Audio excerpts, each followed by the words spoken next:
2000, salaire minimum, là. Ben non. Plus haut que ça. Absolument. Les trucs que ça amène. Des fois, c'est facile d'être sûr que vous êtes à la bonne place. Dans l'heure, il parle à peu près que je gagnais chez Renaville dans ce moment-là. C'est mal, Monte à loin. Je partais de l'autobus en ce moment-là. Alors, je vous rappelle qu'on est enregistré maintenant. La séance est enregistrée. Il est 18h53 et j'ouvre la séance. Vous avez reçu une proposition d'ordre du jour. Est-ce que vous avez des points à indiquer? Oui, Samy? Juste pour préciser, il s'agit de réouvrir la session. Merci. Effectivement. Alors, après avoir ajourné hier, nous réouvrons la session aujourd'hui. Il est 18h54, 53. Vous avez l'ordre du jour. Est-ce que vous avez des points à ajouter? Sinon, je recevrai une proposition pour l'adoption de l'ordre du jour. Oh. Procès-verbal, vous avez reçu le procès-verbal sur la plateforme. Est-ce que c'est conforme à nos délibérations? Alain? Question de l'assistance, est-ce que nous avons un public en délire? Non, merci. Démarche pour la réalisation d'un plan climat. Je pense qu'on va faire le travail là, après notre rencontre. On avait prévu, on était déjà prévu d'une rencontre. Alors, accessibilité aux soins de santé, appui financier pour des services conseils en communication. Vous êtes au fait, on en a parlé au moment de la dernière rencontre du Conseil. On avait adopté une résolution pour appuyer les municipalités de Kipawa et la ville de Témiscamingue. Dans le contexte, il y a une démarche médiatique à réaliser pour vraiment faire bouger les choses en faveur de Témiscamingue. Et il y a une proposition qui nous a été faite pour les soins de santé par la firme TAC Conseil. Vous avez la proposition pour dégager un budget de 12 000 afin de soutenir les initiatives en matière de communication de la ville de Témiscamingue et de la municipalité de Kipawa pour l'accessibilité équitable aux soins de santé pour leur population. Que ce soutien financier soit destiné à couvrir le service conseil de la firme TAC Conseil et que les sommes nécessaires soient prélevées à même le poste budgétaire développement économique, projet prioritaire du conseil. Est-ce que vous avez des questions, des commentaires? Bruno, proposé. Merci. Gestion des divers fonds, Lynn. Gestion du FLI, dossier 2911. Oui, vous avez été informé lors de la réunion privée hier des derniers développements en lien avec ce dossier-là. Ça va? Disponibilité. Merci. Tu l'as aussi bien dit que moi. Disponibilité des fonds FLI et FLS. En date du 5 septembre 2025, au niveau du FLI, la disponibilité. La disponibilité du FLI est de C'est difficile. est de 1 207 447 et celle du FLS de 408 155. Merci. La prochaine fois, tu dirais pas être disponible. Service d'aménagement du territoire, Daniel, certificat de conformité, approbation du règlement 460-07-25 sur l'occupation et l'entretien des bâtiments patrimoniaux pour la municipalité de Saint-Bruno-de-Guigues. C'est une obligation de la loi que le gouvernement demande que chaque municipalité adopte un règlement sur l'entretien des bâtiments patrimoniaux. Alors, dans le cas de Saint-Bruno-de-Guigues, c'est la maison Green. C'est le même modèle que la MRC avait suggéré, avait déposé aux municipalités. Alors, il n'y a pas. C'est conforme. Là. Parfait. Merci. Question, Daniel, oui. Oui. Là, tu adoptes le règlement, on l'a fait le lundi. Même si tu n'as pas de bâtiment à mettre dedans. Le gouvernement demande que chaque municipalité l'adopte, même s'il n'y a pas de bâtiments patrimoniaux à date dans chaque municipalité. Ah, tu dis à date, vas-tu avoir l'obligation plus tard d'en mettre un? Non, pas nécessairement. La MRC a l'obligation de faire l'inventaire des bâtiments patrimoniaux. La MRC, on peut tuer. Pardon? La MRC, elle, on peut la watcher. Là, Ben, de toute façon, quand ce travail-là va être terminé, chaque municipalité va recevoir sa liste, puis vous aurez le choix de prendre la liste ou pas. Là.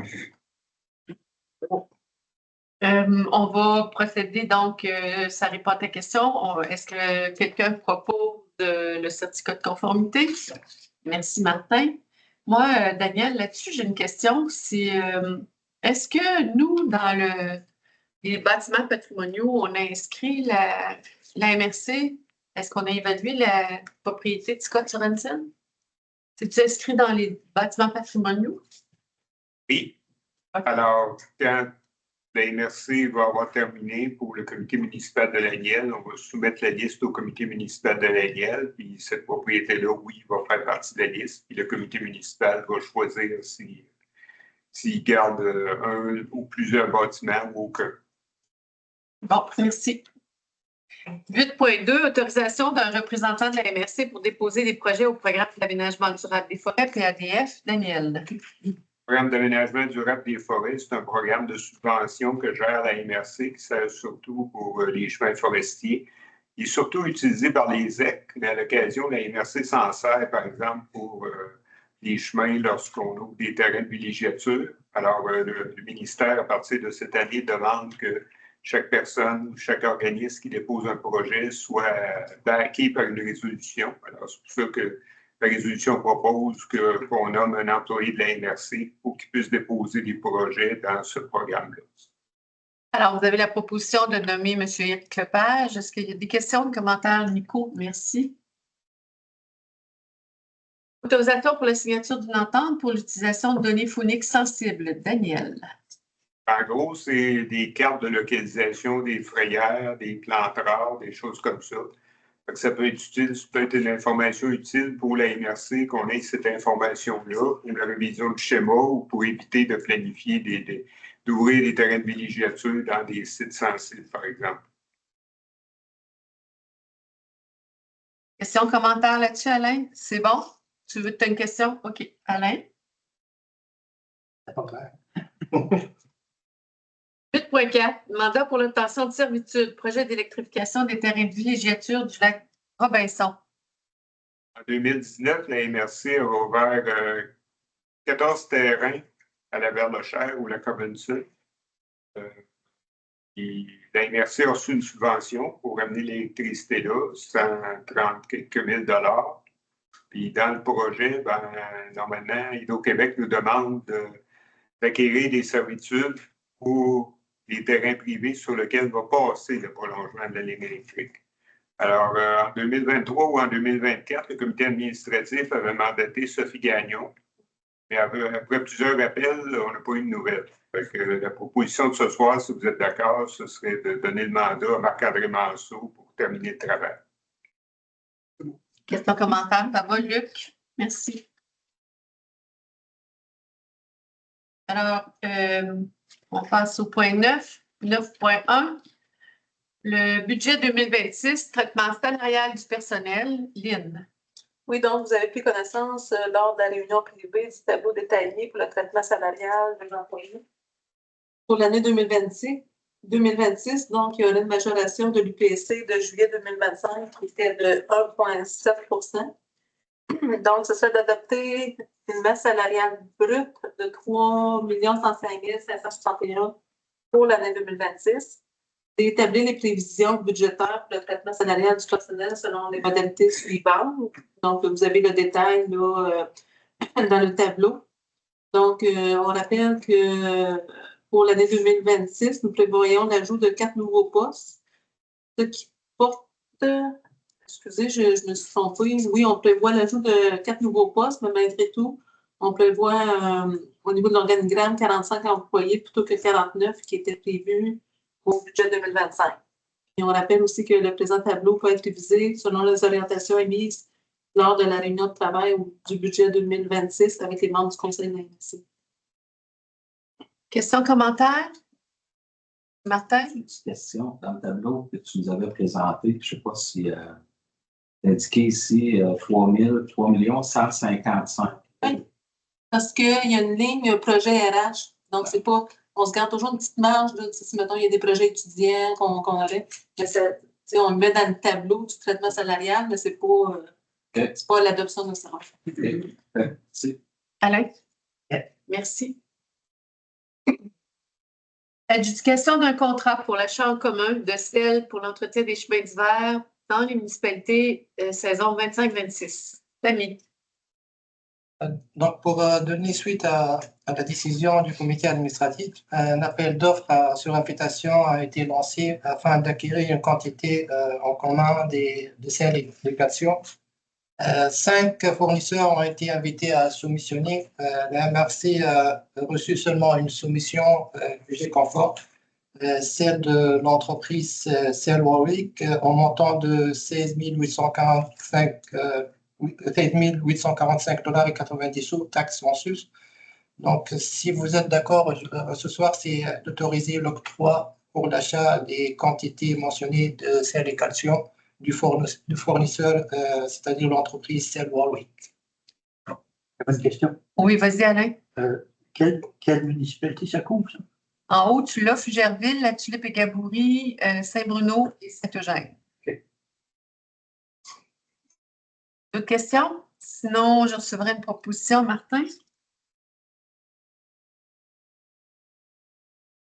Octroi d'un contrat. Ça va pour tout le monde? J'ai oublié de poser la question. Octroi d'un contrat pour l'acquisition d'un logiciel de rédaction des appels d'offres Edilex. Je te laisse la parole, Samy. Considérant que la MRC de Témiscamingue souhaite optimiser et uniformiser ses processus de gestion actuels, notamment en ce qui concerne la rédaction et le suivi des appels d'offres, et qu'elle ne dispose actuellement d'aucun logiciel spécialisé répondant à ses besoins, considérant qu'Edilex a développé un système automatisé de rédaction d'appels d'offres et de contrats qui offre un ensemble d'outils et un encadrement juridique solide qui permet de créer des documents d'appels d'offres de façon sécuritaire et d'éliminer les erreurs potentielles. En conséquence, on vous propose ce soir d'autoriser la conclusion d'un contrat de licence et d'abonnement avec Edilex Inc. au montant de 11 994 $, taxes applicables en sus, imputé au poste budgétaire indiqué, comprenant la mise à jour de la documentation, le service de dépannage juridique, téléphonique, le soutien technique ainsi que l'archivage des modèles et des documents, et ce pour la période du 1er octobre 2025 au 31 décembre 2028. Donc, en résumé, puisque le cahier de charge doit contenir des clauses administratives qui doivent respecter le cadre législatif, cette firme est composée essentiellement d'avocats qui mettent automatiquement leur modèle, et la solution proposée permet de créer le cahier de charge de façon assez simple et être sûr toujours d'inclure les clauses administratives qui sont à jour et qui respectent le cadre législatif. Donc, si vous êtes d'accord, c'est d'autoriser l'octroi du contrat d'entreprise Edilex. Questions, commentaires? Proposition, Bruno, merci. C'est vraiment pas disponible. Non, voilà. Intégration de l'intelligence artificielle, acceptation d'une offre de service Lynn. Oui, donc on a une nouvelle offre de service de la firme Coach IA, et datée du 29 août 2025. Ils sont venus nous rencontrer, eux autres, en avril-mai.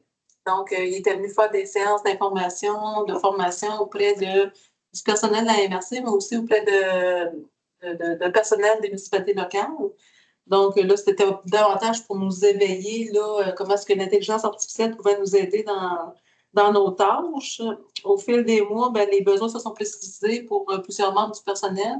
Donc, ils reviendraient au Témiscamingue une semaine de 5 jours pour venir mettre en place là, la création d'assistants personnalisés qui vont répondre aux besoins des membres de notre personnel. Donc, on a une offre de service à la hauteur de 7 435, taxes en sus, qui inclut les honoraires professionnels, les frais de transport et le per dixième pendant son séjour au Témiscamingue. Donc, la dépense sera imputée au budget réservé au poste d'agent de développement numérique. Voilà. Questions, commentaires? Sinon, je recevrai une proposition. Nico, merci. Merci, Nico. Autorisation pour l'annulation d'un contrat auprès de l'entreprise Télébec. Lynn. Oui, donc, on rencontre de plus en plus de difficultés avec le système téléphonique à l'éco-centre. Donc, on a essayé d'étirer le plus longtemps possible le système. Là, on n'est plus capable de faire de mise à jour. Donc, on avait dit, on avait demandé à Vital d'être patient, là, mais là, ça commence à être. Ça nous emmène des enjeux de fonctionnement. Là. Fait que là, ce qu'on vous propose, c'est d'autoriser l'annulation du contrat auprès de l'entreprise Télépec. Donc, vous voyez les coûts, là. Si on annule à partir du 1er octobre 2025, on parle d'un montant de 1 937,99 plus les taxes. Il y a 8 $ aussi pour le contrat interurbain. Donc, ce serait d'autoriser l'annulation, puis après ça, il y a une seconde résolution pour l'achat d'un nouveau système. Puis ça, c'est une ligne terrestre qu'il y avait à l'Écocentre. On a compris hier que ça restait important. Hein? Oui. OK. Et l'autre proposition, c'est une ligne IP? Oui. Très bien. Il y a le système Starlink qui n'a pas planté hier. Ah, tu as raison. Bon. C'est bon. Ah, c'est très bien. Bon, alors, est-ce que vous avez des questions? Sinon, je recevrai une proposition pour l'annulation du contrat. Alain, merci. Ça va pour tout le monde? Alors, Lynn, est-ce qu'on va autoriser le prochain système? C'est ça, on demande Ne l'autorisation manquez pas. pour la migration du système téléphonique au centre de valorisation via le fournisseur Claudie à compter du 1er octobre 2025. Donc, le système, c'est le même système qu'on utilise actuellement à la MRC. Donc, oui, c'est un système, c'est dans le nuage, mais c'est ça, à l'éco-centre, là, actuellement, on est avec Starlink, donc c'est un service Internet par satellite. Donc, eux autres, hier, ils n'ont pas eu d'interruption de service. Donc, que vous soyez d'accord là, pour les frais d'implantation de l'équipement qui s'élèvent à 947,75 et d'autoriser la directrice générale à mettre en place le transfert. C'est qui, c'est Claudie? Claudie. Comment? C'est qui C'est clair. le propriétaire? Les nuages. Les nuages. Il y a aucun propriétaire, là, il ne savait pas des nuages, là, d'envoyer pas des dans l'air, regardez pas, là. C'est Cloud, c'est Apple ou Microsoft? C'est un des deux. Apple? C'est qui le propriétaire, mais c'est le GTN qui nous accompagne pour l'implantation. Une entreprise bien chez nous. Oui, c'est pas là le problème. Tu voulais savoir si ça allait continuer à marcher ou si on continuait d'enrichir Elon Musk? Je voulais savoir si on était capable d'avoir une ligne fixe. Un quoi? Ligne fixe.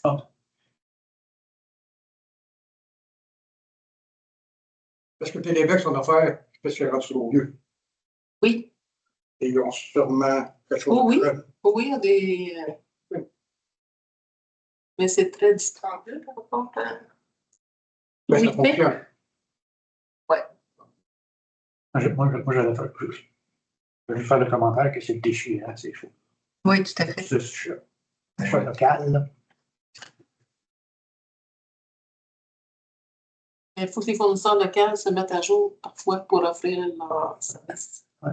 On a regardé avec eux autres s'ils pouvaient nous offrir ça. À l'époque, on avait regardé au niveau de la MRC. Moi, je le supporte, là, mais c'est déchirant. Ouais. Oui, ta réponse, Luc. Ça Oui. appartient à CPS Capital. C'est une société basée à Toronto. Le reste canadien. C'était la chose. Un peu de toute façon, on était ramassé en Amérique du Nord, la libre-école, non? OK. Est-ce que, Martin, ça va toujours ta proposition? Oui. Oui. Excellent. C'est bon pour tout le monde? Est-ce que quelqu'un demande le vote? Pas jusque-là, mais vraiment pas à même place. Service de développement du territoire. Alors, c'est Lynn qui va prendre la parole pour Catherine. Oui. Donc, ce serait pour autoriser un dépôt d'un projet au programme Nouveaux Horizons. Donc, ce serait de demander une subvention dans le cadre du programme Nouveaux Horizons pour les aider pour la réalisation du projet recrutement des bénévoles au Témiscamingue. Ça, c'est un besoin qui a été soulevé par plusieurs organismes là, membres de la Corporation de développement communautaire du Témiscamingue. Donc, Lynn, qui siège sur plusieurs de ces organismes-là pour représenter les aînés, elle a vu une belle opportunité au niveau du programme Nouveaux Horizons pour organiser le gala pour souligner l'apport des bénévoles, puis essayer de les valoriser là, pour continuer à s'impliquer dans le milieu. Ça va? Est-ce que quelqu'un fait la proposition? Bruno? Merci. C'est bon pour tout le monde? Personne ne demande de vote? Merci. Conférence sur la diversité culturelle dans le cadre des Journées de la culture. Catherine Bailin, toujours. Donc, vous allez prendre acte que le projet de conférence prévu dans le cadre des Journées de la culture ne sera pas réalisé et par conséquent, la demande est annulée. C'est là? C'est proposé. Gestion des ressources humaines. Lynn. On a une demande de l'équipe pour un congé sans solde pour un mois. Donc, on vous recommande d'autoriser à titre exceptionnel, car il faut savoir que les demandes de congé sans solde doivent être autorisées par le CA, mais que nous avons un article dans notre politique qui dit qu'il faut que l'employé possède au minimum 2 années d'ancienneté. Donc, vu le contexte que je vous ai expliqué en réunion privée, on vous demande d'autoriser à titre exceptionnel la demande de congé sans solde à l'employé 535 pour une durée d'1 mois. Donc, ce serait à compter du 6 octobre jusqu'au 3 novembre. Question, commentaire là-dessus? Luc, c'est bon? Merci.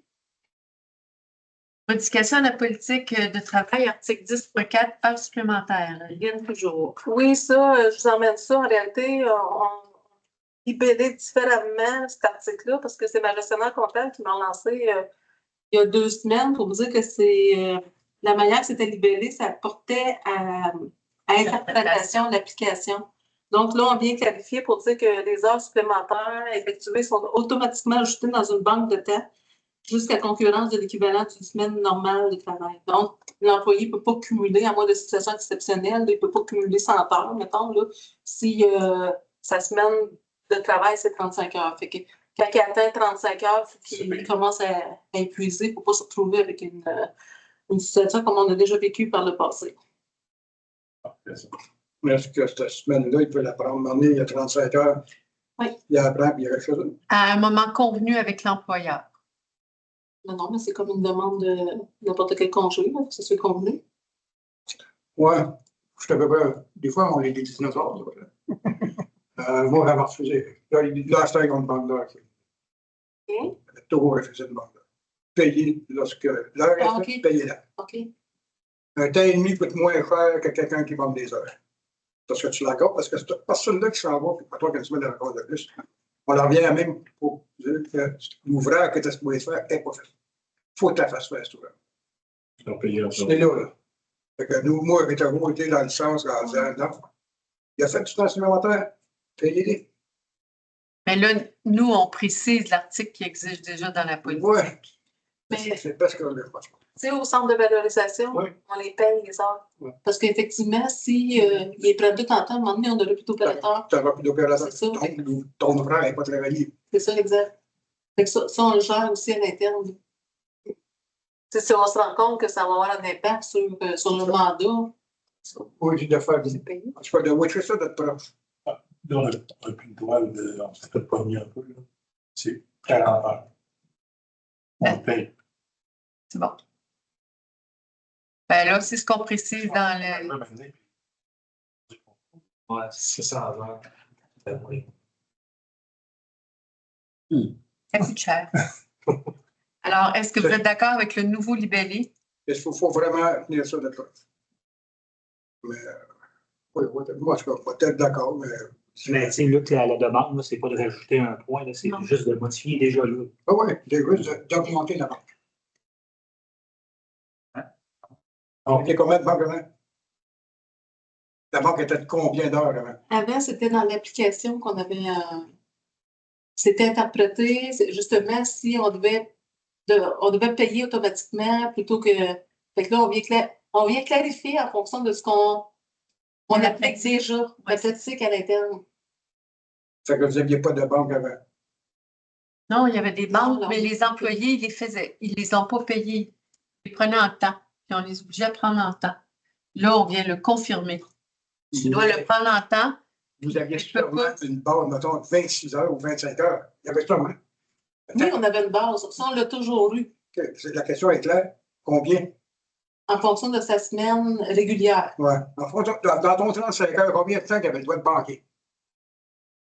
Une semaine de plus, Luc, c'est ça, 35 heures, l'équivalent d'une semaine normale de travail. Tu ne peux pas dépasser plus que 35 Tu ne peux ans. pas dépasser 35 heures. Mettons dans cette semaine, là. Depuis qu'on a fait notre politique de travail, là, c'est que l'employé, il peut plus de son propre chef faire des heures supplémentaires. Ah, OK. Il faut qu'il soit Il faut que les heures, ça y a prouvé. C'est tout autorisé par les directeurs. Bon, OK. C'est pas, moi, une semaine, je décide de faire 42 heures, puis j'avise pas personne. OK. C'est C'est bon. ça ta question? Pas ça, mais ça me rassure un vrai. La question, c'est Combien de maximum temps de temps accumulé, c'est 35 heures. 35 heures. Si la personne Après a le 35, ils 32 sont heures, payés automatiquement. S'ils ont déjà 35 heures non, il faut d'accumulé. qu'il épuise. Non, il faut qu'il épuise. Il faut qu'il épuise. Ah, OK. C'est là qu'il s'en va À peser une moins des semaine. situations exceptionnelles. C'est là que ça va peser une semaine. C'est là ma première question du début. C'est l'ouvrage que c'est fait par quelqu'un. Ou non, elle n'est tout simplement pas faite, c'est du rattrapage. C'est là le problème. Je te dirais qu'on n'a jamais été confronté à ça, Luc. Ce qu'ils vont faire, nos employés, généralement, c'est qu'ils vont se prendre une journée ici, une journée là. Quand je t'ai posé la première fois, la question là, à peu près rapportée. Vous pensez au centre de la. Mais ça, Là, tu as répondu une partie de bain. ouais, ça, on les paye parce qu'il Ça marche va y pas. avoir une rupture de service. Pour empêcher quelqu'un de partir. Donc, est-ce que j'ai quelqu'un qui propose la modification à la politique de travail? Nico, merci. Gestion des matières résiduelles. Alors, j'imagine que c'est toi, Moi, Lynn, je vais qui- assurer. Oui, hein? Donc, Paiement d'une facture auprès de Clément Chrysler. c'est pour l'achat de pièces au montant de 5 130,15 $, taxes incluses. Ça, c'est la facture pour le mois de juillet. Proposeur, Alain, merci. Et pour le mois d'août, même principe. Là, c'était pour des pièces de réparation. Donc, c'est à la hauteur de 22 369,28 $. Ça, c'est plus que son 5 000 $. Oui, beaucoup plus. C'est même pas limite. Donc, ce serait autorisé le paiement de cette facture. Bruno, merci. Gestion de l'immeuble, appel d'offres sur invitation pour un contrat de déneigement pour 3 ans. Bien toujours. Oui, le contrat de déneigement a pris fin en mai dernier. Donc, il faut lancer la publication d'un appel d'offres pour y aller encore pour les 3 prochaines saisons hivernales. Alain? C'est bon pour tout le monde? Samy, rapport mensuel d'activité pour les statistiques sur le site web. Si vous avez des questions sur les rapports. Avez-vous des questions? Ça va? Ah, je veux juste préciser Oui, pour allez. le lancement pour la publication d'appel d'offres, ça va être sur l'invitation. OK. Point suivant, 15. Dépôt pour approbation des chèques émis et rapport budgétaire à jour pour information. Avez-vous des questions sur les chèques? Il me semble que c'est où les salaires? C'est parce qu'il y avait 3 payes, hein? Oui. OK. Donc, vous n'avez pas de questions? Personne n'a des questions? Le broyage de bois, là, 48 000 $, on aurait bien pu mettre le feu de suite dedans. J'ai rien dit. J'ai rien dit. Sauf qu'au moins, on ne l'a pas transporté. C'est ça. Alors, on l'a sauvé un petit peu dans le vent pour le transporter. Absolument. Je recevrai une proposition pour l'approbation des chèques. Martin? C'est bon. Suivi du règlement décrétant les règles en matière de délégation, contrôle et de suivi budgétaire. Gestion RH, dépôt du rapport de la DG. Avez-vous des questions pour Lynn? Moi, j'en ai pas, puis tu m'as beaucoup rassuré en me disant qu'on avait une directrice qui coachait bien. Oui. Ça va? Délégation aux fonctionnaires, dépôt de la liste des dépenses autorisées. C'est mollo, ce mois-ci, hein? Ouais. Rendez-moi de main, c'est tout le mois qui ont 3. Bon, ça faisait beaucoup. Alors, ça va. Est-ce que vous avez des nouveaux sujets dans affaires municipales? Affaires nouvelles? Période de questions pour le public en délire? Alors, ayant épuisé l'ordre du jour, est-ce que les participants, Nico, résolution pour il est 19h23.